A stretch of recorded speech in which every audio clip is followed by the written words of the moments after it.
Aristotle کی بڑی famous سینگ ہے. اس نے کہا کہ اگر ایک معاشرے میں ظلم ہوگا نا تو ہر شہری سیاست میں آئے گا ظلم کا مقابلہ کرنے کے لیے، سوائے دو طبقے.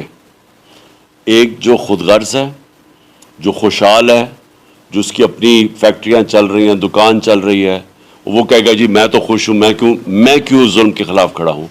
اور دوسرا جو بزدل ہے، جو جس طرح میں ہمیشہ مثال دیتا ہوں کہ کوفہ کے لوگوں کو پتا تھا کہ حضرت امام حسین رائے حق پہ کھڑے ہیں، لیکن یزید کے ظلم کے خوف کی وجہ سے انہوں نے ان کی مدد نہیں کی.